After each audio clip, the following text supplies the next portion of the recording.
Hello friends, good morning. आपका स्वागत है हमारी चैनल शंकर कोचिंग में। शंकर कोचिंग में आपका हार्दिक हार्दिक स्वागत है।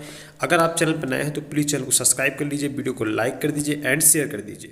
तो यहाँ पर आप कर रहे हैं जीके की तैयारी। तो यहाँ पर जीके आपको पढ़ाया जाएगा, जनरल नॉलेज के आपको क्वेश्चन, आपको बहुत अच्छे अच्छे क्वेश्चन पढ़ाए जाएंगे जो आपके railway group D and NTPC दोनों ही एग्जाम में आपके आएंगे।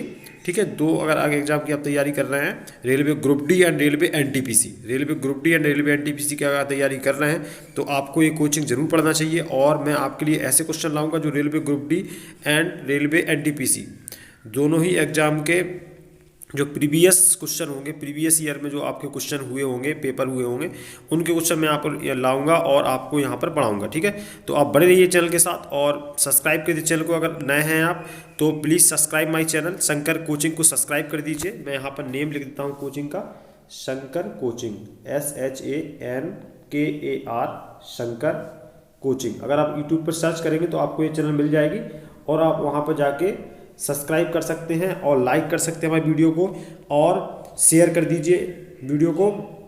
और बेल आइकन पर टिक करना मत भूलिए, बेल आइकन को प्रेस कर दीजिए जिससे आपके पास हमारा नोटिफिकेशन तुरंत ही पहुंच सके। तो बस स्टार्ट करते हैं हम लोग स्टडी को। और जनरल नॉलेज आप यहाँ पर पढ़ रहे हैं जीके, तो जीके की स्टडी में क्वेश्चन को मैं स्टार्ट करता हूँ। तो बस आप लोग बने रहिए चैनल के साथ। और आप लोग अगर यहाँ पर नए हैं तो प्लीज़ चैनल को सब्सक्राइब जरूर कर दीजिए और कमेंट बॉक्स में बताइए कि आपको हमारी कोचिंग कैसी लग रही है। और आप लोग के लिए मैं कोचिंग लाया हूँ, न्यू कोचिंग है, तो आप लोग बस बने रहिए चैनल के साथ। और स्टार्ट करता हूँ मैं क्वेश्चन। पहला क्वेश्चन है, पूर्व वैदिक या ऋग्वैदिक संस्कृत का काल किसे माना जाता है? बताइए, पूर्व वैदिक या ऋग्वैदिक संस्कृत का काल किसे माना जाता है? ऑप्शन 4 दिए हुए हैं और चारों ऑप्शन में से आपको एक पे टिक करना है। जिस पे ग्रीन टिक मैंने किया हुआ है, ग्रीन पूरा टिक किया हुआ है, वो आंसर है। ठीक है, लेकिन मैं इसलिए हाईलाइट किया हूँ कि आपको क्वेश्चन तुरंत फ्लिप हो दिमाग में और आंसर आपको फ्लिप हो, जिससे क्या है कि आपको आंसर याद करने की ज़रूरत ना पड़े और जल्दी से आप क्वेश्चन का आंसर हाईलाइट रहेगा तो आप लोग जल्दी से उसको कैचअप कर पाएंगे। ठीक है, तो बस आप लोग बताइए इसका आंसर। पूर्व वैदिक या ऋग्वैदिक संस्कृत का काल किसे माना जाता है? 1500 ईसा पूर्व से 1000 ईसा पूर्व, बी ऑप्शन है 1000 ईसा पूर्व से 600 ईसा पूर्व, और सी ऑप्शन है 600 ईसा पूर्व से 600 ईसा पूर्व, और डी ऑप्शन इनमें से कोई नहीं। तो यहाँ पर राइट आंसर क्या होगा? A option. ठीक है ना, ए ऑप्शन राइट आंसर हो जाएगा। 1500 ईसा पूर्व से 1000 ईसा पूर्व, option number A is right answer. Next question क्यों करते हैं हम लोग? उत्तर वैदिक संस्कृत का काल किसे माना जाता है? उत्तर वैदिक संस्कृत का काल किसे माना जाता है? ऑप्शन नंबर ए 1500 ईसा पूर्व से 1000 ईसा पूर्व, ऑप्शन नंबर बी 1000 ईसा पूर्व से 600 ईसा पूर्व, ऑप्शन नंबर सी 600 ईसा पूर्व से 600 ईस्वी, और ऑप्शन नंबर डी इनमें से कोई। तो यहाँ पर राइट आंसर क्या होगा दोस्तों? राइट आंसर हो जाएगा option number B. B option right answer हो जाएगा 1000 ईसा पूर्व से 600 ईसा पूर्व, option number B is right answer. Next question क्यों बढ़ते हैं? आर्य शब्द का शाब्दिक अर्थ है। आर्य शब्द का शाब्दिक अर्थ है, ऑप्शन नंबर ए वीर या योद्धा, ऑप्शन नंबर बी श्रेष्ठ या कुलीन, ऑप्शन नंबर सी यज्ञकर्ता या पुरोहित, ऑप्शन नंबर डी विद्वान। तो यहाँ पर राइट आंसर क्या होगा दोस्तों? जल्दी से बताइए। आर्य शब्द का शाब्दिक अर्थ है श्रेष्ठ या कुलीन, बताइए जल्दी से कौन सा आंसर होगा?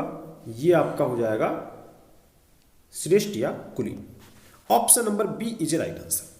आर्य शब्द का शाब्दिक अर्थ है श्रेष्ठ या कुलीन, राइट आंसर हो जाएगा आपका श्रेष्ठ या कुलीन, option number B is right answer. Next question, ऋग्वैदिक काल में विनिमय के माध्यम के रूप में किसका प्रयोग किया जाता है था? ऋग्वैदिक काल में विनिमय के माध्यम के रूप में किसका प्रयोग किया जाता था? ऑप्शन नंबर ए अनाज, ऑप्शन नंबर बी मुद्रा, ऑप्शन नंबर सी गाय, ऑप्शन नंबर डी दास। क्वेश्चन फिर से सुन लीजिए। ऋग्वैदिक काल में विनिमय के माध्यम के रूप में किसका प्रयोग किया जाता था? तो गाय का प्रयोग किया जाता था। ऑप्शन नंबर सी यहाँ पर राइट आंसर हो जाएगा दोस्तों। इंपॉर्टेंट क्वेश्चन है, आप लोग दिमाग में बैठा लीजिए क्वेश्चनों को, क्योंकि ये क्वेश्चन आने वाले हैं आपके एनटीपीसी एग्जाम में। रेलवे एनटीपीसी जो आपका एग्जाम आ रहा है उसमें ये क्वेश्चन जरूर ही मिलेंगे। तो जल्दी से जुड़ जाइए चैनल के साथ और शंकर कोचिंग को सब्सक्राइब कर दीजिए, लाइक कर दीजिए वीडियो को एंड शेयर कर दीजिए। तो जुड़ जाइए जल्दी से और बेल आइकन पर प्रेस करना मत भूलिएगा, जिससे आपके पास हमारा नोटिफिकेशन तुरंत ही पहुंच जाएगा। आप बेल आइकन पर प्रेस कर देंगे तो आपके पास हमारा नोटिफिकेशन तुरंत ही पहुंच जाएगा जब भी मैं आप यहाँ पर वीडियो अपलोड करूंगा मेरी कोचिंग पर, ठीक है। तो आप लोग बस बेल आइकन पर प्रेस कर दीजिए और सब्सक्राइब नहीं किया तो सब्सक्राइब कर दीजिए, ठीक है। नेक्स्ट क्वेश्चन की ओर बढ़ता हूं। ऋग्वैदिक काल में समाज का स्वरूप किस प्रकार का था? ऋग्वैदिक काल में समाज का स्वरूप किस प्रकार का था? ऑप्शन नंबर ए पितृ सत्तात्मक, ऑप्शन नंबर बी मातृ सत्तात्मक, option number C A and B दोनों, ऑप्शन नंबर डी इनमें से कोई नहीं। तो यहाँ पर राइट आंसर क्या होगा दोस्तों? ऑप्शन नंबर ए पितृ सत्तात्मक। तो यहाँ option number A is right answer. Next question की ओर मूव करते हैं दोस्तों। वैदिक कालीन लोगों ने सर्वप्रथम किस धातु का प्रयोग किया? ऑप्शन नंबर ए लोहा, ऑप्शन नंबर बी कांसा, ऑप्शन नंबर सी तांबा, ऑप्शन नंबर डी सोना। तो यहाँ पर राइट आंसर क्या होगा दोस्तों? बताइए जल्दी से। वैदिक कालीन लोगों ने सर्वप्रथम किस धातु का प्रयोग किया? तो वैदिक काल में प्रयोग किया गया है तांबे का, ठीक है। तांबा प्रयोग किया गया था सबसे पहले, और आपके दिमाग में सबसे पहले आएगा क्वेश्चन कि लोहा प्रयोग किया गया होगा, लेकिन नहीं। सबसे पहले सर्वप्रथम किस धातु का प्रयोग किया गया वैदिक काल में? तो ये किया गया तांबे का, तांबा। ऑप्शन नंबर सी यहाँ पर राइट आंसर हो जाएगा। ओके, नेक्स्ट क्वेश्चन की मूव करते हैं। वेदों की संख्या कितनी है? वेदों की संख्या कितनी है? ऑप्शन नंबर 4 दिए हुए हैं, चारों ऑप्शन में से आपको बताना है कौन सा आंसर होगा। तो option number A 2, option number B 3, option number C 4, option number D 5। तो बताइए जल्दी से कौन सा आंसर होगा, जल्दी से बताइए। मैं आपके लिए लाइव आया हूँ, लाइव मतलब मैं आपको दिख रहा हूँ और मैं आपको पढ़ा रहा हूँ। तो बस आप लोग जुड़ जाइए चैनल के साथ, फुल मेहनत के साथ मैं पढ़ाऊँगा, आप फुल मेहनत के साथ पढ़िए। और एनटीपीसी आपको क्रॉस करना है, railway group D and NTPC दोनों ही एग्जाम के लिए आप यहाँ पर पढ़ रहे हैं। तो जल्दी से जुड़ जाइए चैनल के साथ और शंकर कोचिंग को सब्सक्राइब कर लीजिए। न्यू कोचिंग है और आपको ये बेनिफिट देगी, जीके के मोस्ट इंपॉर्टेंट क्वेश्चन आपको यहाँ पर देखने को मिलेंगे। तो वेदों की संख्या कितनी है आपको ये क्वेश्चन बताना है, 2, 3, 4, 5। तो आपको पता है 4 वेद होते हैं, 4 वेद होते हैं, ठीक है, आपको पता है ना। तो आपको पता है ऋग्वेद, सामवेद, यजुर्वेद, अर्थवेद, 4 वेद होते हैं। तो वेदों की संख्या कितनी होती है? 4। सभी को पता है कि वेद कितने होते हैं, ऋग्वेद, सामवेद, यजुर्वेद और अर्थवेद। ऑप्शन नंबर सी यहाँ पर राइट आंसर हो जाएगा, 4 ऑप्शन आपका करेक्ट आंसर हो जाएगा। नेक्स्ट क्वेश्चन, किस वेद की रचना गद्य एवं पद्य दोनों में की गई है? किस वेद की रचना गद्य एवं पद्य दोनों में की गई है? बताइए आंसर, जल्दी से आंसर टिक करिए। किस वेद की रचना गद्य एवं पद्य दोनों में की गई है? Option number A Rigveda, option number B Samaveda, option number C Yajurveda, option number D Atharvaveda. तो ये ऑप्शन नंबर सी आपका राइट आंसर हो जाएगा, यजुर्वेद। यजुर्वेद में गद्य और पद्य दोनों की रचना की गई है। किस वेद की रचना गद्य एवं पद्य दोनों में की गई है? तो वो यजुर्वेद में की गई। ऑप्शन नंबर सी आपका राइट आंसर हो जाएगा। नेक्स्ट क्वेश्चन की ओर बढ़ते हैं। ऋग्वैदिक युगीन नदी परुष्णी का महत्व क्यों है? ऑप्शन नंबर ए सर्वाधिक पवित्र नदी होने के कारण, ऑप्शन नंबर बी ऋग्वेद में सबसे अधिक बार उल्लेख होने के कारण, ऑप्शन नंबर सी दास राग युद्ध के कारण, ऑप्शन नंबर डी उपयुक्त सभी। तो यहाँ पर राइट आंसर क्या होगा दोस्तों? दास राग युद्ध के कारण। ऋग्वैदिक युगीन नदी परुष्णी का महत्व क्यों है? तो दास राग युद्ध के कारण। ऑप्शन नंबर सी यहाँ पर राइट आंसर हो जाएगा दोस्तों। नेक्स्ट क्वेश्चन की बढ़ते हैं। ऋग्वेद में उल्लिखित कुल करीब 25 नदियों में सर्वाधिक महत्वपूर्ण नदी कौन थी? Option number A Ganga, option number B Saraswati, option number C Sindhu, option number D Yamuna. तो यहाँ पर राइट आंसर क्या होगा दोस्तों? सरस्वती यहाँ पर राइट आंसर हो जाएगा। ऋग्वेद में उल्लिखित कुल करीब 25 नदियों में सर्वाधिक महत्वपूर्ण नदी कौन थी? तो वो थी सरस्वती। ऑप्शन नंबर बी यहाँ पर राइट आंसर हो जाएगा। नेक्स्ट क्वेश्चन की ओर बढ़ते हैं दोस्तों। भारत का राष्ट्रीय वाक्य सत्यमेव जयते कहाँ से उद्धृत है? भारत का राष्ट्रीय वाक्य सत्यमेव जयते कहाँ से उद्धृत है? Option number A Mundakopanishad, option number B Kathopanishad, option number C Chandopanishad, option number D उपयुक्त में से कोई नहीं। तो यहाँ पर राइट आंसर होगा दोस्तों मुंडको उपनिषद, ऑप्शन नंबर ए आपका करेक्ट आंसर हो जाएगा। भारत का राष्ट्रीय वाक्य सत्यमेव जयते, सत्यमेव जयते कहाँ से लिया गया है? मुंडको उपनिषद से। बहुत इंपॉर्टेंट क्वेश्चन है, मुंडको उपनिषद से लिया गया, ऑप्शन नंबर ए आपका राइट आंसर हो जाएगा। नेक्स्ट क्वेश्चन की बढ़ते हैं। वेदांत किसे कहा गया है? वेदों को, ऑप्शन नंबर बी, अरण्यों को, ऑप्शन नंबर सी, ब्राह्मण ग्रंथों को, ऑप्शन नंबर डी, उपनिषदों को। तो यहाँ पर राइट आंसर होगा उपनिषदों को, option number D is a right answer. Okay, next question. Rigveda का वह कौन सा प्रतापी देवता है जिसका 250 सूक्तों में वर्णन मिलता है? अग्नि, इंद्र, वरुण और ये धौ। तो यहाँ पर राइट आंसर क्या होगा? इंद्र। इंद्र आपका राइट आंसर हो जाएगा। ऋग्वेद का वह कौन सा प्रतापी देवता जिसका 250 सूक्तों में वर्णन मिलता है? वो है इंद्र, ऑप्शन नंबर बी यहाँ पर राइट आंसर हो जाएगा। Next question. अस्तोमा सदगमय कहाँ से लिया गया है? ऋग्वेद, सामवेद, यजुर्वेद, अर्थवेद। तो यहाँ पर राइट आंसर होगा ऋग्वेद। क्वेश्चन फिर से रिपीट करता हूँ। अस्तोमा सदगमय कहाँ से लिया गया है? वो ऋग्वेद से लिया गया है, ऑप्शन नंबर ए आपका राइट आंसर यहाँ हो जाएगा। तो जो भी नया है प्लीज शंकर कोचिंग को सब्सक्राइब कर दीजिए। मैं यहाँ पर लिख देता हूँ शंकर कोचिंग, ठीक है। शंकर कोचिंग को आप लोग क्या कर दीजिए? सब्सक्राइब कर दीजिए। शंकर कोचिंग को आप लोग सब्सक्राइब कर दीजिए और लाइक कर दीजिए वीडियो को एंड शेयर कर दीजिए और आप लोग बेल आइकन पर प्रेस कर दीजिए जिससे आपके पास नोटिफिकेशन पहुंच जाए। नेक्स्ट क्वेश्चन क्यों बढ़ते हैं। भारतीय संगीत का आदि ग्रंथ कहा जाता है? मतलब क्वेश्चन ऐसे भी पूछा जा सकता है, भारतीय संगीत कहाँ से लिया गया, कौन से वेद से लिया गया? तो आप लोग आंसर बताइए जल्दी से। भारतीय संगीत का आदि ग्रंथ कहाँ कहा जाता है, किसे कहा जाता है? सामवेद को, ऑप्शन नंबर डी यहाँ पर राइट आंसर हो जाएगा दोस्तों, सामवेद। सामवेद आपका D option is right answer. Next question. पुराणों की संख्या कितनी है? अभी पूछा था वेदों की संख्या कितनी है, तो वो थी 4। अब पुराणों की संख्या कितनी? 18, 19, 20, 21। तो यहाँ पर राइट आंसर क्या होगा? 18। 18 पुराण होते हैं, तो 18 पुराण है। तो आपको पता है ऑप्शन नंबर ए आपका राइट आंसर हो जाएगा। 18 आपका करेक्ट आंसर हो जाएगा। पुराणों की संख्या कितनी है? तो वह 18, option number A is right answer. Next question. Arya Bharat में बाहर से आए और सर्वप्रथम बसे थे सामातट, ऑप्शन नंबर ए है आपका सामातट, ऑप्शन नंबर बी प्राग ज्योतिष में, ऑप्शन नंबर सी पंजाब में, ऑप्शन नंबर डी पांचाल में। तो यहां पर राइट आंसर क्या होगा दोस्तों? पंजाब में। क्वेश्चन क्या पूछा था? आर्य भारत में बाहर से आए और सर्वप्रथम बसे। जो आर्य आए थे भारत में, कब आए और कहां पर ये बसे? तो यहां बसे मतलब कहां पे रुके, ठीक है। तो ये पंजाब में, ऑप्शन नंबर सी यहां पर राइट आंसर हो जाएगा दोस्तों। नेक्स्ट क्वेश्चन की ओर मूव करते हैं हम लोग। मीमांसा या पूर्व मीमांसा दर्शन के प्रतिपादक है? आंसर करिए जल्दी से। क्वेश्चन है आपका, मीमांसा या पूर्व मीमांसा दर्शन के प्रतिपादक हैं? जैमिनी, बादरायण, कपिल या गौतम? तो आंसर बताइए जल्दी से। मीमांसा या पूर्व मीमांसा दर्शन के प्रतिपादक हैं, तो कौन है भाई? जैमिनी, ऑप्शन नंबर ए यहां पर राइट आंसर हो जाएगा। नेक्स्ट क्वेश्चन की ओर बढ़ते हैं। ऋग्वेद का कौन सा मंडल पूर्णतः सोम को समर्पित है?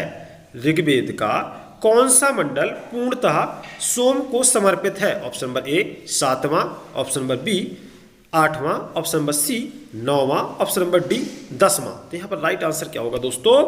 9वां आपका करेक्ट आंसर हो जाएगा। सी ऑप्शन आपका राइट आंसर हो जाएगा। नेक्स्ट क्वेश्चन की ओर बढ़ते हैं।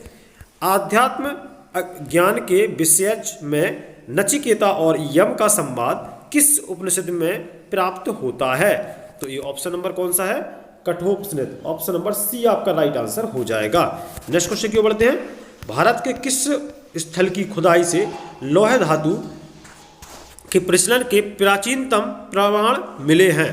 तक्षशिला, अतरंजी खेड़ा, कौशाम्बी या हस्तिनापुर? तो यहाँ पर राइट आंसर क्या होगा दोस्तों? राइट आंसर होगा अतरंजी खेड़ा। अतरंजी खेड़ा आपका करेक्ट आंसर हो जाएगा, option number B is right answer. Next question की ओर बढ़ते हैं। वैदिक युग में प्रचलित लोकप्रिय शासन प्रणाली थी? निरंकुश, प्रजातंत्र, गणतंत्र या वंशानुगत राजतंत्र? तो यहाँ पर राइट आंसर क्या होगा? गणतंत्र, option number C is right answer. Next question क्यों बढ़ते हैं। सबसे प्राचीन वेद कौन सा है? सभी को पता है, मोस्ट इंपोर्टेंट क्वेश्चन है। सबसे प्राचीन वेद कौन सा है? तो पता है आपको ऋग्वेद। चारों वेद दिए, ऋग्वेद, यजुर्वेद, सामवेद, अर्थवेद। तो यहाँ पर सबसे प्राचीन, सबसे पुराना वेद पूछा गया है तो वो ऋग्वेद है, option number A is right answer. Next question क्यों बढ़ते हैं। आर्यों के मूल निवास स्थान के बारे में सर्वाधिक मान्य मत कौन सा है? ऑप्शन नंबर ए दक्षिणी रूस, ऑप्शन नंबर बी मध्य एशिया में Bactria, option number C Bharat में सप्त सैंधव प्रदेश, ऑप्शन नंबर डी मध्य एशिया का पामीर क्षेत्र। तो यहाँ पर राइट आंसर क्या होगा? ऑप्शन नंबर बी मध्य एशिया में Bactria, option number B is right answer. Next question की ओर मूव करते हैं हम लोग। प्राचीन भारत में निष्क से जाने जाते थे स्वर्ण आभूषण, गाय, तांबे के सिक्के, चांदी के सिक्के। तो यहाँ पर राइट आंसर क्या होगा? स्वर्ण आभूषण, option number A is right answer.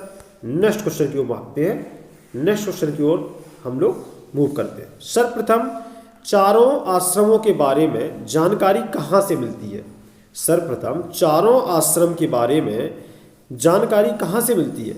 Option number A Jabalopanishad, option number B Chandogyopanishad, option number C Mundakopanishad, option number D Kathopanishad. तो यहाँ पर राइट आंसर क्या हो जाएगा? Jabalopanishad, option number A is right answer. Next question की ओर मूव करते हैं। गोत्र व्यवस्था प्रचलन में कब आई? तो राइट आंसर बताइए जल्दी से इसका। गोत्र व्यवस्था प्रचलन में कब आई? ऑप्शन नंबर ए ऋग्वैदिक काल में, ऑप्शन नंबर बी उत्तर वैदिक काल में, ऑप्शन नंबर सी सैंधव काल में, ऑप्शन नंबर डी सूत्र काल में। तो गोत्र व्यवस्था प्रचलन में कब आई? उत्तर वैदिक काल में, option number B is a right answer. ठीक है ना। गोत्र व्यवस्था प्रचलन में कब आई? उत्तर वैदिक काल में, option number B is a right answer. Next question की ओर मूव करते हैं। सभा और समिति प्रजापति की दो पुत्रियां थीं का लेखक कहाँ मिलता है? उल्लेख कहाँ मिलता है? सभा और समिति प्रजापति की दो पुत्रियां थीं का उल्लेख कहाँ मिलता है? ऋग्वेद, यजुर्वेद, सामवेद, अर्थवेद। तो इसमें अर्थवेद में मिलता है, option number D is a right answer. Next question की ओर मूव करते हैं। प्राचीनतम व्याकरण अष्टाध्यायी के रचनाकार हैं? कौन है भाई? गौतम, कपिल, पतंजलि या पाणिनि? तो यहाँ पर पाणिनि होंगे, ये ऑप्शन नंबर डी आपका राइट आंसर हो जाएगा। नेक्स्ट क्वेश्चन की ओर, तो नेक्स्ट क्वेश्चन की ओर मूव करते हैं। ऋग्वैदिक आर्यों का मुख्य व्यवसाय क्या था? ऋग्वैदिक आर्यों का मुख्य व्यवसाय क्या था? चारों ऑप्शन में से बताइए। कमेंट बॉक्स में जरूर बताइए कि आपको हमारा वीडियो कैसा लग रहा है। Railway group D and railway NTPC, railway group D and railway NTPC, तो ये दोनों एग्जाम आरआरसी करा रही है, ठीक है ना। आरआरसी, एनटीपीसी, ठीक है, और आरआरबी एनटीपीसी करा रही है, ठीक है ना, और आरआरसी ग्रुप डी करा रही है, ठीक है।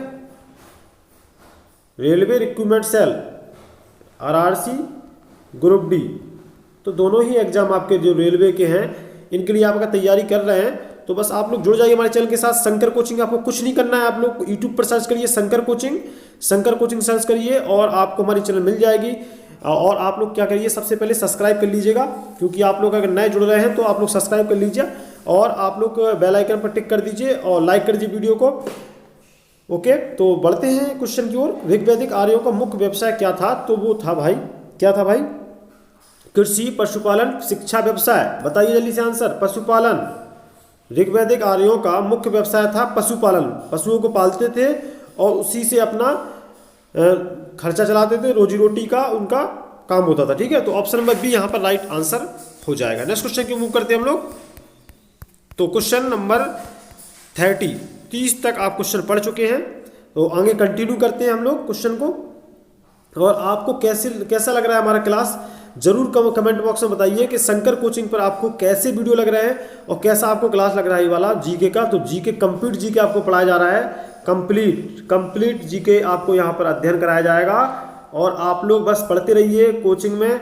और शंकर कोचिंग में आपको बहुत बढ़िया क्वेश्चन मिलने वाले हैं। जल्दी जुड़ जाइए चैनल के साथ, सब्सक्राइब कर लीजिए चैनल को। ओके, तो बढ़ते हैं और कंटिन्यू करते हैं। तो दोस्तों और आपके कंटिन्यू करते हैं क्वेश्चन। और आपका जो हिस्ट्री आप पढ़ रहे हैं तो हिस्ट्री में आपको क्वेश्चन बहुत अच्छे अच्छे मैं देने की कोशिश करूंगा जो एनटीपीसी पूछता है। ठीक है, रेलवे जो क्वेश्चन पूछता है वही मैं क्वेश्चन आपको लाने की कोशिश कर रहा हूं। और आपको कैसे लग रहे हैं हमारे क्वेश्चन तो कमेंट बॉक्स में जरूर बताइएगा कि आपको कोई अगर क्वेरी हो दिमाग में, कोई भी आपको क्वेश्चन आपके दिमाग में आ रहा हो तो आप लोग पूछ सकते हैं क्वेश्चन कमेंट बॉक्स में और मैं उसका आंसर भी आपको दूंगा। ठीक है, तो आपको आंसर मिल जाएगा। बस आप लोग लाइक जरूर कर दीजिए वीडियो को और शेयर कर दीजिए अपने दोस्तों के साथ। जितनी ज़्यादा शेयर करेंगे सभी के पास मेरा वीडियो पहुंचेगा, तो जितने ज़्यादा लोग जुड़ेंगे मैं अच्छे से अच्छे वीडियो में आपके लिए लाने की कोशिश करूंगा। ठीक है, तो क्वेश्चन स्टार्ट करते हैं। ऋग्वैदिक काल की सबसे प्राचीन संस्था कौन सी थी? ऋग्वैदिक काल की सबसे प्राचीनतम संस्था कौन सी थी? Option number A Sabha, option number B Vidath, option number C Samiti, option number D परिषद। तो यहाँ पर राइट आंसर होगा विदित। विदित आपका राइट आंसर हो जाएगा। विदत आपका करेक्ट आंसर हो जाएगा। ऋग्वैदिक काल की सबसे प्राचीनतम संस्था कौन सी थी? विदत। ऑप्शन नंबर बी आपका राइट आंसर हो जाएगा। नेक्स्ट क्वेश्चन, ऋग्वेद में कितने सूक्ति हैं? ठीक है, सूक्त कितने हैं? तो मैंने क्वेश्चन आपको याद होगा, मैंने पूछा था पहले ऋग्वेद में कितने वेद होते हैं? तो 4 वेद होते हैं। कौन कौन से? ऋग्वेद, सामवेद, यजुर्वेद, अर्थवेद। तो ये 4 वेद होते हैं। फिर क्वेश्चन मैंने पूछा था पुराण कितने होते हैं? तो पुराण कितने होते हैं? 18 होते हैं, 18 पुराण होते हैं। और अब पूछा गया ऋग्वेद में कितनी सूक्ति होती है? तो यहाँ पर राइट आंसर होगा 1028। 1028 1028 1028 सूक्ति होती है। Option number C is right answer. ये बहुत इंपॉर्टेंट क्वेश्चन है, आप लोग दिमाग में रख लीजिए अपने क्वेश्चन को, तो ये आप लोग को दोबारा ना पढ़ना पड़े, मैंने इसलिए रिपीट कर दिया है 2-3 बार। नेक्स्ट क्वेश्चन, पूर्व वैदिक आर्यों का धर्म प्रमुखता था भक्ति। ऑप्शन नंबर ए भक्ति, ऑप्शन नंबर बी मूर्ति पूजा और यज्ञ, ऑप्शन नंबर सी प्रकृति पूजा और यज्ञ, ऑप्शन नंबर डी प्रकृति पूजा और भक्ति। तो यहाँ पर राइट आंसर क्या होगा दोस्तों? ऑप्शन नंबर सी। सी आपका करेक्ट आंसर हो जाएगा, प्रकृति पूजा और यज्ञ। तो यहाँ पर राइट आंसर सी ऑप्शन हो जाएगा। नेक्स्ट क्वेश्चन की मूव करते हैं। हर्यक वंश के किस शासक को कुणिक कहा जाता था? हर्यक वंश के किस शासक को कुणिक कहा जाता था? Option number A Bimbisara, option number B Ajatashatru, option number C Ashoka, option number D इनमें से कोई नहीं। तो यहाँ पर राइट आंसर क्या होगा? Ajatashatru. Option number B is right answer. Haryanka वंश के किस शासक को कुणिक कहा जाता था? अजातशत्रु। ऑप्शन नंबर बी आपका राइट आंसर हो जाएगा। नेक्स्ट क्वेश्चन क्यों बढ़ते हैं। किस शासक ने गंगा एवं सोन नदियों के संगम पर पाटलिपुत्र नामक नगर की स्थापना की? Option number A Bimbisara, option number B Udayan, option number C Ashoka, option number D इनमें से कोई नहीं। तो यहाँ पर राइट आंसर क्या होगा? उदयन। उदयन आपका करेक्ट आंसर हो जाएगा। Option number B is right answer. Next question क्यों बढ़ते हैं। शिशुनाग वंश का वह कौन सा शासक था जिसके समय में वैशाली में द्वितीय बौद्ध संगीति का आयोजन किया गया था? Option number A Shishunath, option number B Kalashok, option number C Nandivarman, option number D इनमें से कोई नहीं। तो यहाँ पर राइट आंसर क्या होगा दोस्तों? कालाशोक आपका राइट आंसर हो जाएगा। B option is right answer. Next question की बढ़ते हैं। 323 ईसा पूर्व में सिकंदर महान की मृत्यु कहाँ हुई थी? ऑप्शन नंबर ए फारस में, ऑप्शन नंबर बी बेबीलोन में, ऑप्शन नंबर सी मैसिडोनिया में, ऑप्शन नंबर डी तक्षशिला में। तो यहाँ पर राइट आंसर क्या होगा? बेबीलोन में। Option number B is right answer. 323 ईसा पूर्व में सिकंदर महान की मृत्यु कहाँ हुई थी? तो हुई थी बेबीलोन में। Option number B is right answer. Next question क्यों बढ़ते हैं। उज्जैन का प्राचीन नाम था? उज्जैन का प्राचीन नाम था। Option number A Avantika, option number B Takshashila, option number C Kanyakubja, option number D Dhanyakataka. तो यहाँ पर राइट आंसर क्या होगा? Avantika. Option number A is right answer. Next question की ओर मूव करते हैं दोस्तों। प्राचीन भारत में पहला विदेशी आक्रमण किनके द्वारा किया गया? ऑप्शन नंबर ए ईरानियों द्वारा, ऑप्शन नंबर बी ईरानियों द्वारा, ऑप्शन नंबर सी शकों द्वारा, ऑप्शन नंबर डी कुषाणों द्वारा। तो यहाँ पर राइट आंसर क्या होगा? ईरानियों द्वारा। Option number A is right answer. प्राचीन भारत में पहला विदेशी आक्रमण किनके द्वारा किया गया? तो ईरानियों द्वारा। Option number A is right answer. Next question, Hydaspes या वित्तस्ता का युद्ध में किन किन शासकों के बीच हुआ? ऑप्शन नंबर ए सिकंदर एवं पोरस के मध्य, ऑप्शन नंबर बी सेल्यूकस एवं चंद्रगुप्त मौर्य के मध्य, option number C Chandragupta Maurya एवं घनानंद के मध्य, ऑप्शन नंबर डी सिकंदर एवं आम्बी के मध्य। तो यहाँ पर राइट आंसर क्या होगा दोस्तों? सिकंदर एवं पोरस के मध्य। Option number A is right answer. Next question की मूव करते हैं। सिकंदर ने भारत कब आक्रमण किया था? सिकंदर ने भारत पर कब आक्रमण किया था? ऑप्शन नंबर 326 ईसा पूर्व, ऑप्शन नंबर बी 326 ईस्वी। कंफ्यूज हो जाता है इसमें आदमी कि ईस्वी है कि ईसा पूर्व है, तो ईसा पूर्व है, ध्यान रखना 326 ईसा पूर्व लिख देता हूं यहां पर 326, और वो भी ईसा पूर्व, ठीक है ना। तो ये ध्यान में जरूर रखना, सिकंदर ने भारत कब आक्रमण किया भारत पर, तो 326 ईसा पूर्व पर। ऑप्शन नंबर ए यहां पर राइट आंसर हो जाएगा। नेक्स्ट क्वेश्चन, बढ़िए नेक्स्ट क्वेश्चन की ओर। तो नेक्स्ट क्वेश्चन की ओर बढ़िए। किस शासक द्वारा सर्वप्रथम पाटलिपुत्र का राजधानी के रूप में चयन किया गया? किस शासक द्वारा सर्वप्रथम पाटलिपुत्र का राजधानी के रूप में चयन किया गया, बताइए जल्दी से। ऑप्शन नंबर ए अजातशत्रु द्वारा, ऑप्शन नंबर बी कालाशोक द्वारा, ऑप्शन नंबर सी उदयन द्वारा, ऑप्शन नंबर डी कनिष्क द्वारा। तो यहां पर राइट आंसर क्या होगा दोस्तों? ऑप्शन नंबर सी उदयन द्वारा। उदयन द्वारा आपका राइट आंसर हो जाएगा। तो भैया जल्दी से आप लोग सब्सक्राइब जरूर कर दीजिए शंकर कोचिंग को। शंकर कोचिंग को आप लोग क्या करिए, सब्सक्राइब कर दीजिए और लाइक कर दीजिए वीडियो को एंड शेयर कर दीजिए अपने दोस्तों के साथ। ओके, तो इतना सा काम करना है, subscribe like and share. Okay, तो जो भी नया है प्लीज़ सब्सक्राइब कर दीजिए जल्दी से जल्दी चैनल को, और मैं आपको जीके के क्वेश्चन ऐसे लाता रहूँगा और बढ़िया से बढ़िया क्वेश्चन मैं आपको पढ़ाऊँगा, ठीक है। तो जुड़ जाइए चैनल के साथ, और जीके पढ़ने के लिए आप लोग जुड़ जाइए हमारे साथ शंकर कोचिंग में।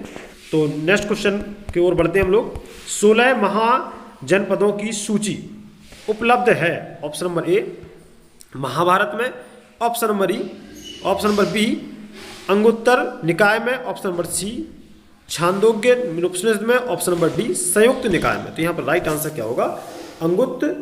अंगुत्तर निकाय में ऑप्शन नंबर बी आपका राइट आंसर हो जाएगा दोस्तों।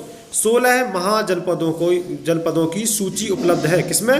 अंगुत्तर निकाय में। 16 जनपद थे पहले, तो 16 जनपदों की सूची किसमें है? अंगुत्तर निकाय में। ऑप्शन नंबर बी आपका राइट आंसर हो जाएगा। नेक्स्ट क्वेश्चन, निम्नलिखित में से कौन सा राजा सिकंदर महान का समकालीन था? Option number A Mahapadmanand, option number B Ghananand, option number C Sukalp, option number D Chandragupta Maurya. तो यहां पर राइट आंसर क्या होगा? Option number B Ghananand. Option number B यहां पर राइट आंसर हो जाएगा दोस्तों। नेक्स्ट क्वेश्चन, पहला ईरानी शासक जिसने भारत के कुछ भाग को अपने अधीन किया था, बताइए जल्दी से। पहला ईरानी शासक जिसने भारत के कुछ भाग को अपने अधीन किया था, कौन था भाई ये? Option number A Cyrus, option number B Cambyses, option number C Macedonia, option number D Takshashila में। तो क्वेश्चन फिर से सुन लीजिए। पहला ईरानी शासक जिसने भारत के कुछ भाग को अपने अधीन कर लिया था, कौन सा भाग है वो? मैसिडोनिया में किया था, ठीक है। ऑप्शन नंबर सी आपका राइट आंसर हो जाएगा। नेक्स्ट क्वेश्चन, मगध के राजा अजातशत्रु का सदैव किस गणराज्य के साथ युद्ध रहा? ऑप्शन नंबर ए बज्जी संघ वैशाली, यही आपका राइट आंसर हो जाएगा, Bajji Sangh Vaishali. Option number A is right answer. Okay, next question, Nanda वंश का अंतिम सम्राट कौन था? Option number A Mahapadmanand, option number B Ghananand, option number C Kalashok, option number D इनमें से कोई नहीं। तो यहाँ पर राइट आंसर क्या हो जाएगा? Option number B Ghananand. Option number B आपका राइट आंसर हो जाएगा। नंद वंश का अंतिम सम्राट कौन था? तो वो था Dhanananda. Option number B is right answer. Next question की मूव करते हैं हम लोग। नेक्स्ट क्वेश्चन, भारत में सिक्कों मुद्रा का प्रचलन कब हुआ? भारत में सिक्कों और मुद्रा का प्रचलन कब हुआ? अशोक के शासनकाल में, कनिष्क के शासनकाल में, 600 ईसा पूर्व में, या 300 ईसा पूर्व में? तो राइट आंसर क्या हो जाएगा? ऑप्शन नंबर सी 600 ईसा पूर्व में। भारत में सिक्कों मुद्रा का प्रचलन कब हुआ? 600 ईसा पूर्व में। Option number C is right answer. Next question, Magadha सम्राट बिंबिसार ने अपने राजवैद्य जीवक को किस राज्य के राजा की चिकित्सा के लिए भेजा था? कौशल, अंग, अवंती या वैशाल? तो यहाँ पर राइट आंसर हो जाएगा वैशाली। तो यहाँ पर right answer Avanti option right answer हो जाएगा। मगध सम्राट बिंबिसार ने अपने राजवैद्य जीवक को किस राज्य के राजा की चिकित्सा के लिए भेजा था? ये राज्य थे पहले, कौशल, अंग, अवंती, वैशाली, ये राज्य थे पहले, 16 राज्य थे, ठीक है। तो ये अवंती आपका राइट आंसर हो जाएगा। ऑप्शन नंबर सी आपका राइट आंसर हो जाएगा। ओके, नेक्स्ट क्वेश्चन क्यों बढ़ते हैं। सिकंदर के आक्रमण के समय उत्तर भारत पर निम्नलिखित राजवंशों में किस एक का शासन था? Option number A Nanda, option number B Maurya, option number C Shunga, option number D Kanva. तो यहाँ पर राइट आंसर क्या हो जाएगा? ऑप्शन नंबर ए नंद आपका करेक्ट आंसर हो जाएगा। ठीक है ना। सिकंदर के आक्रमण के समय उत्तर भारत पर निम्नलिखित राजवंशों में किस एक शासन था, किस एक का शासन था?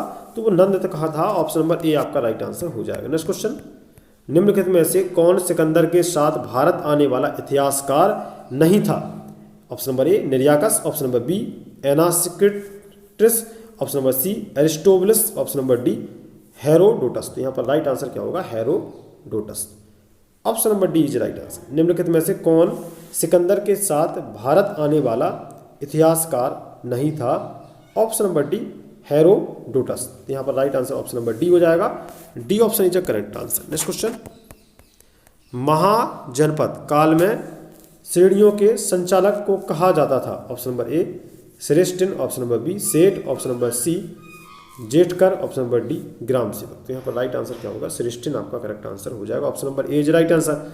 नेक्स्ट क्वेश्चन, निम्नलिखित में से कौन एक मगध साम्राज्य की राजधानी नहीं रहा?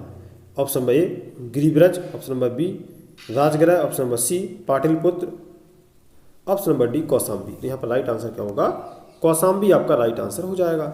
Option number D is right answer. Next question की ओर बढ़ते हैं। जैन परंपरा के अनुसार जैन धर्म में कुल कितने तीर्थकर हुए? Option number A 20, option number B 22, option number C 24, option number D 14। तो जैन परंपरा के अनुसार जैन धर्म में कुल कितने तीर्थकर हुए? तो वो 24 हुए, 24 तीर्थकर हुए। आपको पता होगा बहुत ज़्यादा क्वेश्चन पूछा जाता है, 24 तीर्थकर हुए। ऑप्शन नंबर सी यहाँ पर राइट आंसर हो जाएगा। नेक्स्ट क्वेश्चन की ओर बढ़ते हैं। त्रिपिटक धर्म ग्रंथ है, त्रिपिटक धर्म ग्रंथ है जैनों का, बौद्धों का, सिखों का, हिंदुओं का। तो यहाँ पर राइट आंसर क्या होगा दोस्तों? त्रिपिटक धर्म ग्रंथ है किसका है? ये है आपका बौद्धों का। ऑप्शन नंबर बी आपका राइट आंसर हो जाएगा। बी ऑप्शन आपका करेक्ट आंसर हो जाएगा। त्रिपिटक धर्म ग्रंथ है बौद्धों का। Option number B is right answer. Next question, Buddha ने किस स्थान पर महापरिनिर्वाण प्राप्त किया था? बुद्ध ने किस स्थान पर महापरिनिर्वाण प्राप्त किया था? महापरिनिर्वाण से मतलब है उसका कि इनकी मृत्यु हुई थी, इनकी मृत्यु को ही महापरिनिर्वाण कहा गया है। वो कहाँ पर हुई थी? कुशीनगर में, कुशीनगर में प्राप्त हुआ था। ऑप्शन नंबर ए आपका राइट आंसर हो जाएगा।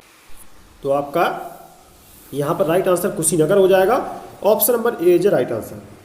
नेक्स्ट क्वेश्चन, किस शासक ने बौद्धों के लिए विख्यात विक्रमशिला विश्वविद्यालय की स्थापना की थी? बताइए जल्दी से, किस शासक ने बौद्धों के लिए विख्यात विक्रमशिला विश्वविद्यालय की स्थापना की थी? Option number A Mahipala, option number B Devapala, option number C Gopala, option number D Dharmapala. तो यहाँ पर राइट आंसर क्या हो जाएगा? धर्मपाल। ऑप्शन नंबर डी आपका राइट आंसर हो जाएगा। धर्मपाल आपका राइट आंसर यहाँ पर हो जाएगा। नेक्स्ट क्वेश्चन की ओर बढ़ते हैं। किसके द्वारा तृतीय बौद्ध संगति को संरक्षण प्रदान किया गया था? क्वेश्चन फिर से सुन लीजिए, किसके द्वारा तृतीय बौद्ध संगति को संरक्षण प्रदान किया गया था? Option number A Kanishka, option number B Ashoka, option number C Mahakashyapa, option number D Upali. तो यहाँ पर राइट आंसर हो जाएगा Ashoka. Option number B right answer. ठीक है ना। किसके द्वारा तृतीय बौद्ध संगति को संरक्षण प्रदान किया गया था? अशोक के द्वारा। Option number B is right answer. Next question, Mahavira का जन्म किस क्षत्रिय गोत्र में हुआ था? महावीर का जन्म किस क्षत्रिय गोत्र में हुआ था? शाक, जांत्रिक, सल्लास, लिच्छवी। तो यहाँ पर जांत्रिक आपका राइट आंसर हो जाएगा। जात्रिक जिसको बोला जाए जात्रिक आपका राइट आंसर हो जाएगा। महावीर का जन्म जात्रिक गोत्र में हुआ था। Option number B is a right answer. तो ये बहुत इंपॉर्टेंट क्वेश्चन है, इसको याद कर लीजिए, महावीर स्वामी से रिलेटेड है। तो ये जात्रिक गोत्र से इन्होंने जन्म लिया था। Option number B is a right answer. Next question, बौद्ध ग्रंथ पिटकों की रचना निम्नलिखित में से किस भाषा में की गई थी? Option number A Sanskrit, option number B Ardhamagadhi, option number C Pali, option number D Prakrit. तो किस में की गई थी? तो पाली में की गई थी। Option number C is right answer है।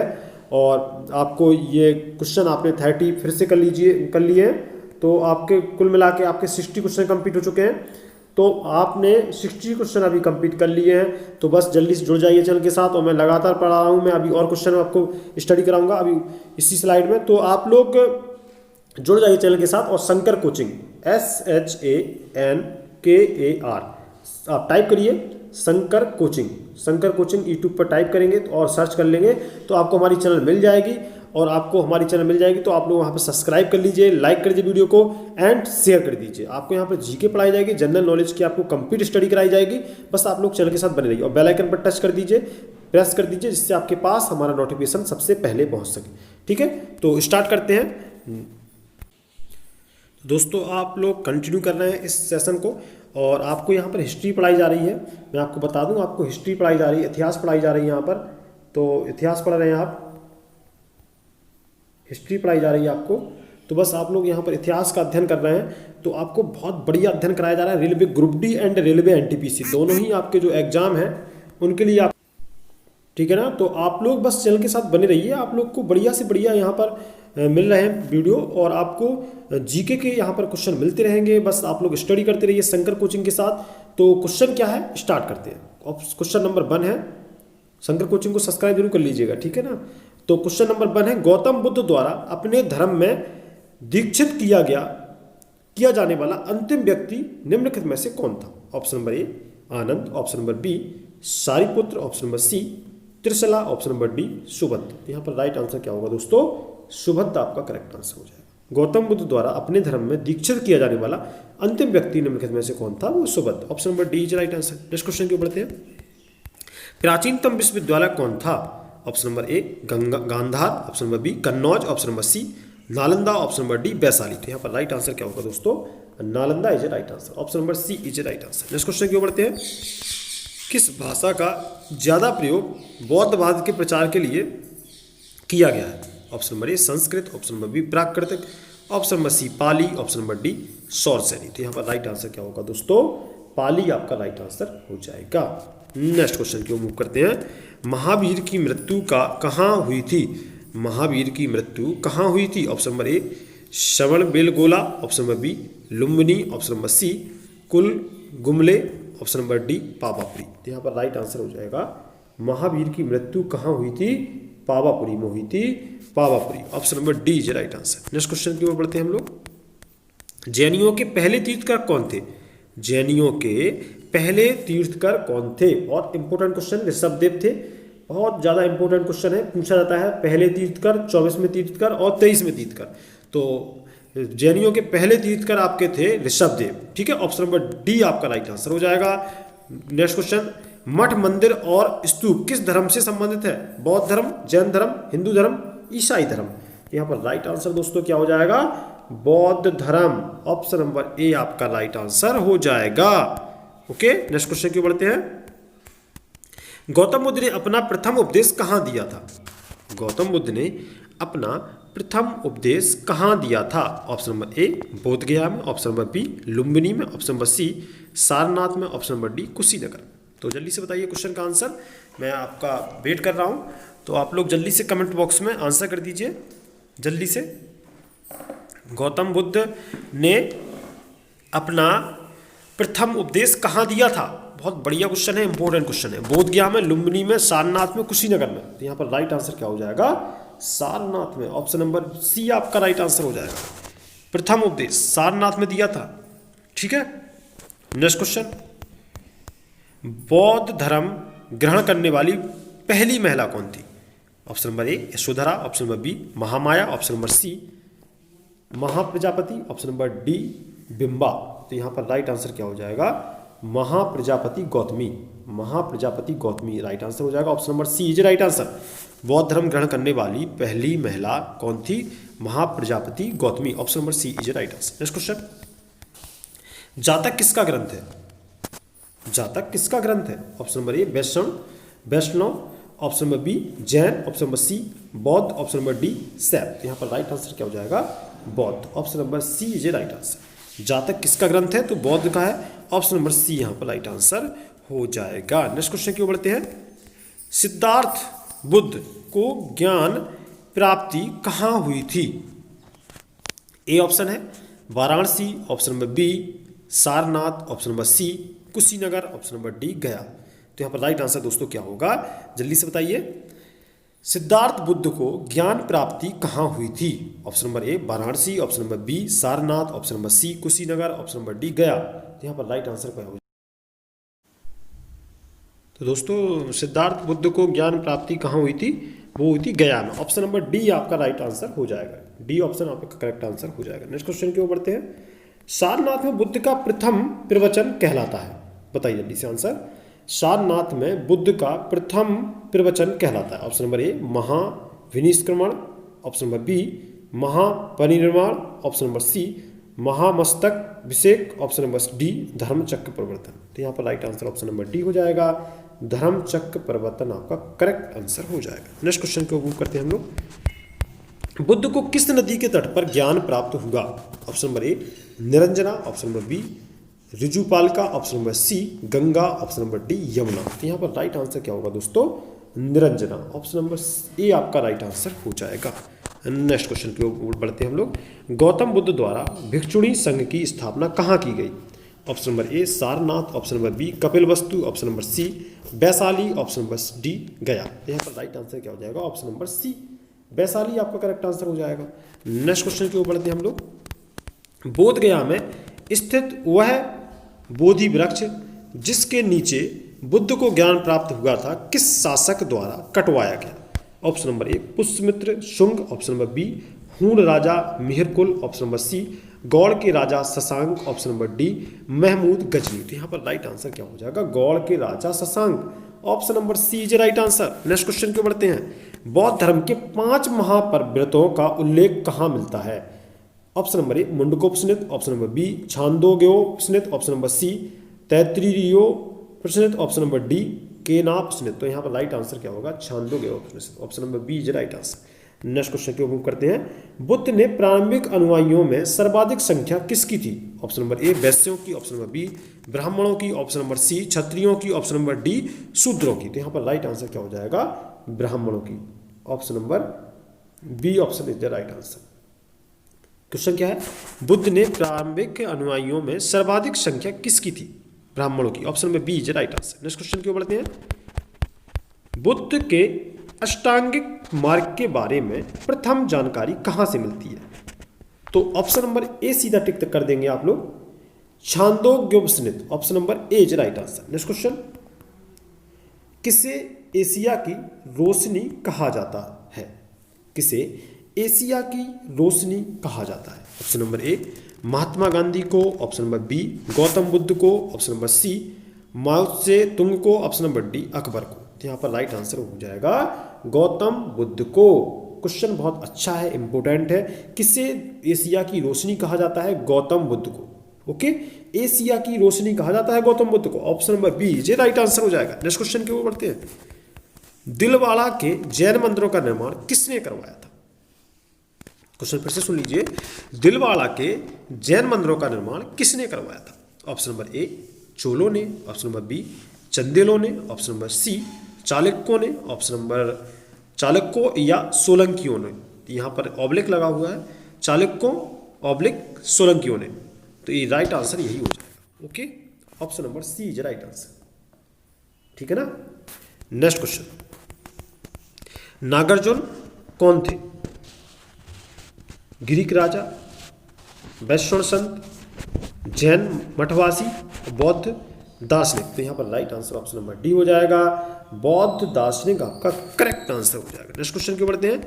कनिष्क के शासनकाल में चतुर्थ बौद्ध संगति सभा किस नगर में आयोजित की गई थी? Option number A Magadh, option number B Pataliputra, option number C Kundalvan Kashmir, option number D Rajgriha. तो यहाँ पर राइट आंसर हो जाएगा दोस्तों कुंडलबन कश्मीर। तो यहाँ पर right answer option number C हो जाएगा। नेक्स्ट क्वेश्चन की बढ़ते हैं। जैन परंपरा के अनुसार महावीर कौन से तीर्थकर थे?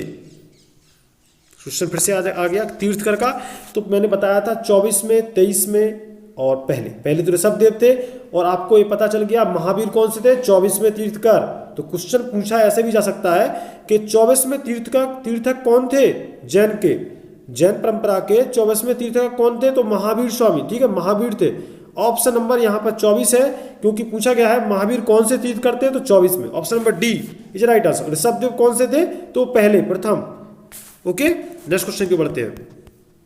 अशोक के शासनकाल में बौद्ध संगीति किस नगर में आयोजित की गई, तो मगध, पाटलिपुत्र, कौशाम्बी, कश्मीर। तो यहाँ पर राइट आंसर हो जाएगा पाटलिपुत्र, ऑप्शन नंबर बी आपका राइट आंसर हो जाएगा। नेक्स्ट क्वेश्चन, भागवत धर्म का प्रधान ग्रंथ निम्न में से कौन सा था, श्रीमद् भागवत गीता, रामायण, महाभारत, उपरोक्त सभी। तो यहाँ पर राइट आंसर क्या हो जाएगा, श्रीमद् भागवत गीता। ठीक है, Shrimad Bhagavat Gita, option number A is right answer. Bhagavat धर्म का प्रधान ग्रंथ निम्न में से कौन सा था, तो Shrimad Bhagavat Gita, option number A is right answer. Next question, अवतारवाद का प्रथम उल्लेख निम्न में से कहाँ मिलता है, option number A Mahabharat, option number B Ramayan, option number C Bhagavat Gita, option number D Vishnu Puran. तो यहाँ पर राइट आंसर क्या हो जाएगा, Bhagavat Gita, option number C आपका राइट आंसर हो जाएगा। नेक्स्ट क्वेश्चन, किस विदेशी दूत ने अपने को भागवत घोषित किया, option number A Megasthenes, option number B Heliodorus, option number C Plutarch, option number D उपयुक्त में से कोई नहीं। तो यहाँ पर राइट आंसर हो जाएगा हेलियोडोरस, तो option number B is right answer. Next question की ओर बढ़ते हैं। दक्षिणी भारत में वैष्णव मत के प्रचार प्रसार में किन लोगों ने महत्वपूर्ण योगदान दिया, ऑप्शन नंबर ए शंकराचार्य एवं उनके समर्थकों ने, ऑप्शन नंबर बी आलवार संतों ने, option number C Kumarila Bhatt एवं समर्थकों ने, ऑप्शन नंबर डी उपरोक्त में से कोई नहीं। यहाँ पर राइट आंसर हो जाएगा आलवार संतों ने, option number B is right answer. Next question की मूव करते हैं हम लोग। श्रीमद् भागवत की रचना किसने की, कृष्ण, महर्षि विश्वामित्र, महर्षि वेदव्यास और शंकरषण। तो यहाँ पर right answer Maharshi Vedvyas, option number C is right answer. Okay, next question, Buddhicharitra जिसे बौद्धों का रामायण कहा जाता है कि रचनाकार हैं, ऑप्शन नंबर ए अश्वघोष, option number B Asang, option number C Nagarjun, option number D Nagarjun. तो यहाँ पर राइट आंसर हो जाएगा अश्वघोष, option number A is right answer. Okay, next question, Buddha ने अपने जीवन की अंतिम वर्षा ऋतु कहाँ बिताई थी, ए श्रावस्ती में, बी वैशाली में, सी कुशीनगर में, डी सारनाथ में। तो यहाँ पर राइट आंसर क्या होगा, कुशीनगर में, ऑप्शन नंबर सी आपका राइट आंसर हो जाएगा, कुशीनगर में। ओके, तो क्वेश्चन आपने कंप्लीट कर लिया है 90 क्वेश्चन आपने कंप्लीट कर लिया। कंटिन्यू करते क्लास को, और शंकर कोचिंग पर अगर कोई नया है तो प्लीज़ कोचिंग को सब्सक्राइब कर दीजिए, वीडियो को लाइक कर दीजिए एंड शेयर कर दीजिए। तो चाणक्य का अन्य नाम था, ठीक है, तो शंकर कोचिंग को आपको पता है, सब्सक्राइब करना है शंकर कोचिंग को, ठीक है, शंकर कोचिंग को आपको सब्सक्राइब करना है, सर्च कर लीजिए यूट्यूब पे और लाइक कर दीजिए वीडियो को एंड शेयर कर दीजिए एंड बेल आइकन पर प्रेस कीजिए जिससे आपके पास नोटिफिकेशन हमारा पहुंच जाए। चाणक्य का अन्य नाम क्या था, तो option number A Bhatt Swami, option number B Vishnugupta, option number C Rajashekhara, option number D Vishakhadatta. तो यहाँ पर राइट आंसर क्या होगा, विष्णुगुप्त, ऑप्शन नंबर बी आपका राइट आंसर हो जाएगा। चाणक्य का अन्य नाम था Vishnugupta, option number B is a right answer. Next question की मूव करते हैं। निम्नलिखित में से किसकी तुलना मैकियावेली के प्रिंस से की जाती है, ऑप्शन नंबर ए कालिदास का Malavikagnimitram, option number B Kautilya का Arthashastra, option number C Vatsyayana का Kamasutra, option number D Thiruvalluvar का तिरुक्कुलम। तो यहाँ पर राइट आंसर क्या होगा, कौटिल्य का Arthashastra, option number B is right answer. निम्नलिखित में से किसकी तुलना मैकियावेली के प्रिंस से की जाती है, कौटिल्य का Arthashastra, option number B is right answer. Next question को मूव करते हैं हम लोग। किस विदेशी यात्री ने शिव को डायोनिसिस कहा, किसने कहा भाई, किस विदेशी यात्री ने शिव को डायोनिसिस कहा, मेगास्थनीज, हेलियोडोरस, स्ट्रेबो, उपयुक्त में से कोई नहीं। तो यहाँ पर राइट आंसर हो जाएगा Megasthenes, option number A is right answer. Okay, option number A is right answer. Next question की ओर बढ़ते हैं। निम्नलिखित में से सम्राट अशोक की वह पत्नी कौन थी जिसने उसको प्रभावित किया, option number A Chandalika, option number B Charulata, option number C Gautami, option number D Karuvaki, option number D is right answer. Karuvaki आपका राइट आंसर हो जाएगा, option number D is right answer. Next question, वह शासक कौन था जिसने राज सिंहासन पर बैठने के लिए अपने बड़े भाई सुसीम की हत्या की थी, option number A Ashoka, option number B Ajatashatru, option number C Kanishka, option number D Singh. यहाँ पर राइट आंसर हो जाएगा अशोक। कौन था? वह शासक कौन था जिसने राज सिंहासन पर बैठने के लिए अपने बड़े भाई सुसीम की हत्या की थी? वो था Ashoka. Option number A is right answer. Next question, Bindusara ने विद्रोहियों को कुचलने के लिए अशोक को कहाँ भेजा था? बिंदुसार ने विद्रोहियों को कुचलने के लिए अशोक को कहाँ भेजा था? Option number A Swarnagiri, option number B Takshashila, option number C Ujjain, option number D Vaishali. तो यहाँ पर राइट आंसर हो जाएगा दोस्तों तक्षशिला। तक्षशिला आपका right answer, option number B is right answer. Next question की ओर बढ़ते हैं। निम्नलिखित में से वह व्यक्ति कौन है जिसका नाम देवान पियादसी भी था? Option number A Ashoka, option number B Chandragupta, option number C Gautam Buddha, option number D Mahavira. तो यहाँ पर राइट आंसर हो जाएगा अशोक। ऑप्शन नंबर ए आपका राइट आंसर हो जाएगा। नेक्स्ट क्वेश्चन की ओर बढ़ते हैं।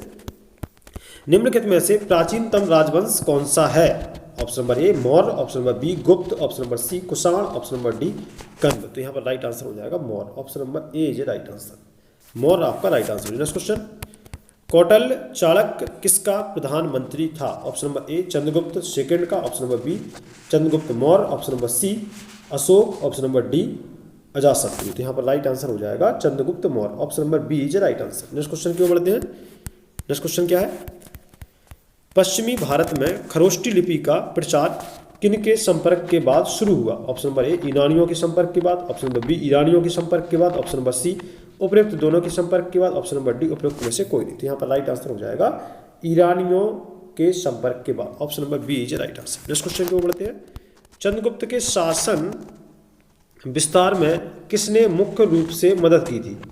ए option Shuddhodana, B Umagupta, option number C Chanakya, option number D Shudraka. तो यहाँ पर राइट आंसर हो जाएगा Chanakya. C option is right answer. Next question को मूव करते हैं। चंद्रगुप्त ने अपने जीवन के अंतिम समय में किस धर्म में दीक्षा ली? ऑप्शन नंबर ए जैन धर्म, ऑप्शन नंबर बी बौद्ध धर्म, ऑप्शन नंबर सी वैष्णव धर्म, ऑप्शन नंबर सी शैव धर्म। तो यहाँ पर राइट आंसर हो जाएगा जैन धर्म। Option number A is right answer. Next question के ऊपर मूव करते हैं। मौर्य साम्राज्य में प्रचलित मुद्रा का नाम क्या था? पण, तोल, काकड़ी, दीनार। तो यहाँ पर राइट आंसर हो जाएगा पण। Option number A is right answer. Next question के मूव करते हैं। यूनानियों ने किसे अमित्रोचेडस कहा? अशोक, बिंदुसार, चंद्रगुप्त मौर्य, उपयुक्त में से कोई नहीं। तो यहाँ पर राइट आंसर हो जाएगा बिंदुसार। बिंदुसार को कहा। ठीक है, तो नेक्स्ट क्वेश्चन की ओर मूव करते हैं हम लोग। बिंदुसार ने किस संप्रदाय को आश्रय दिया था? बौद्ध संप्रदाय, आजीवक संप्रदाय, जैन संप्रदाय या वैष्णव संप्रदाय? तो यहाँ पर राइट आंसर क्या होगा, जल्दी से बताइए। तो ऑप्शन नंबर बी यहाँ पर राइट आंसर हो जाएगा, आजीवक संप्रदाय आपका राइट आंसर हो जाएगा। नेक्स्ट क्वेश्चन को मूव करते हैं। निम्नलिखित में से अशोक का उत्तराधिकारी कौन था? कुणाल, बिंदुसार, राहुल, इनमें से कौन?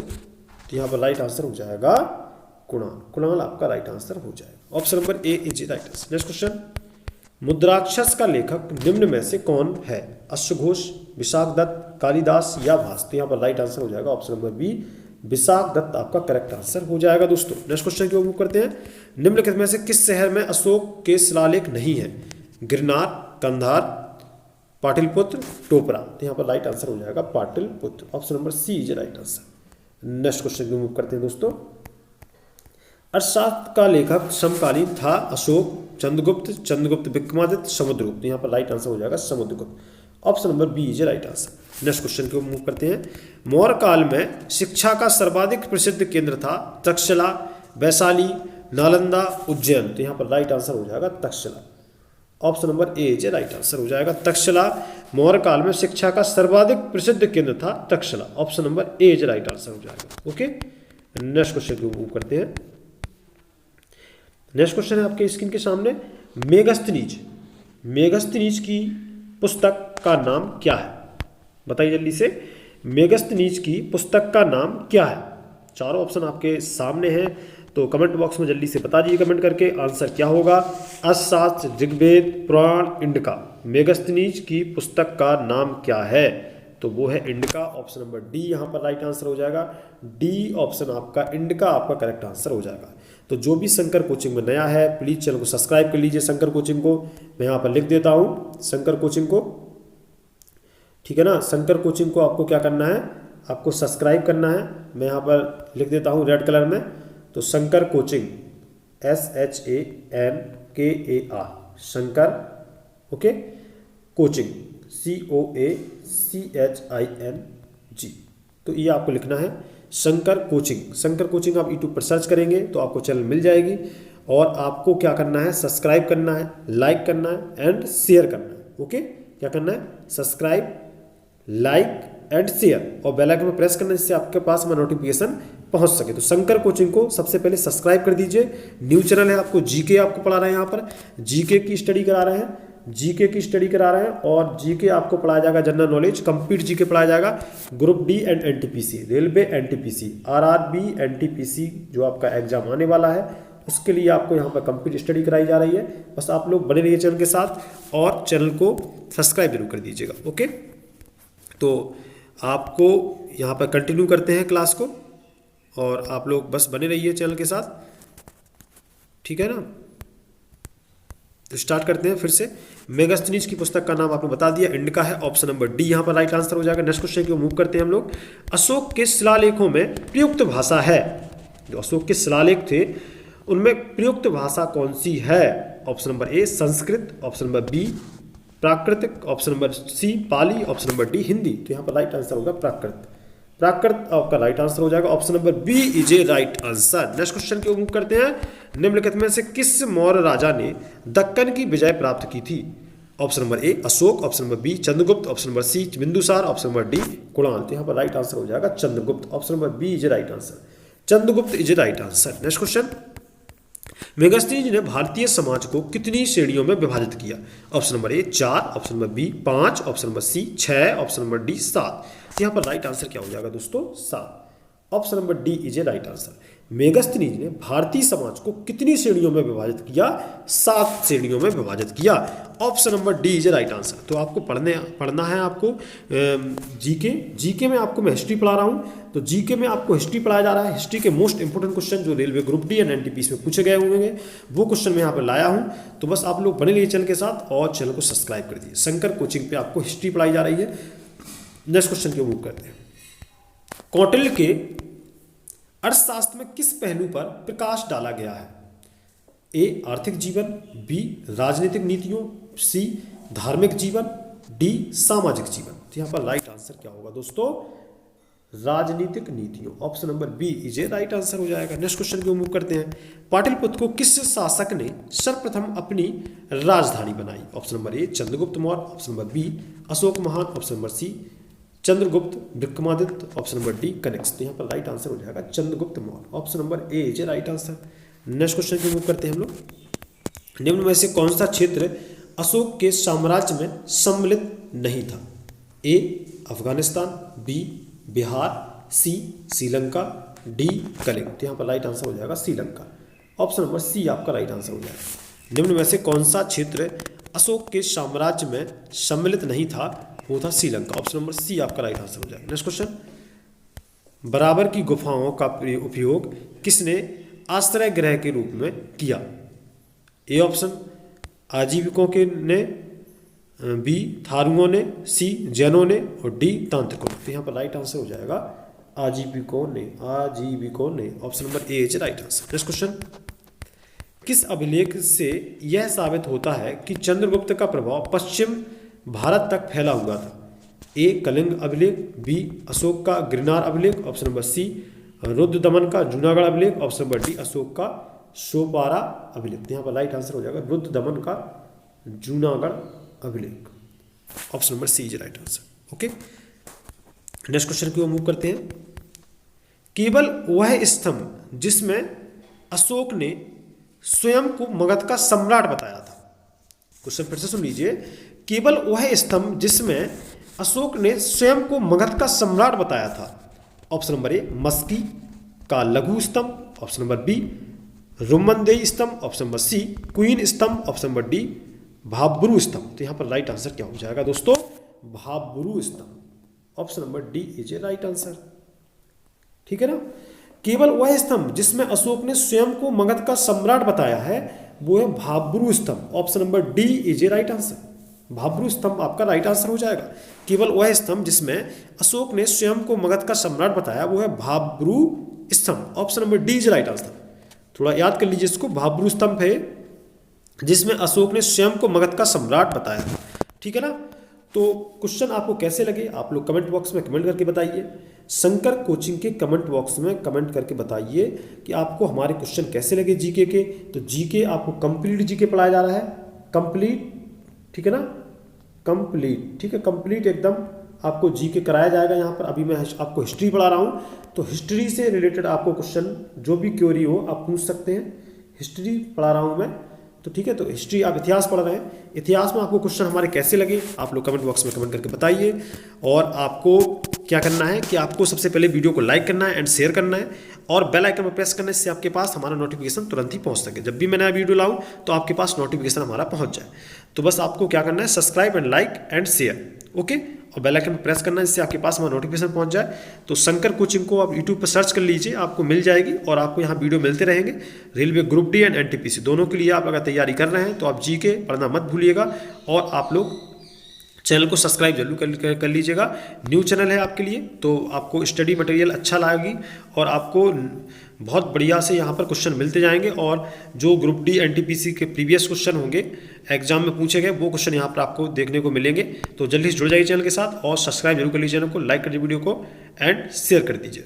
तो thank you very much for watching my video and thanks for subscribing me and like my channel and share my video. Okay, thank you very much. Thank you.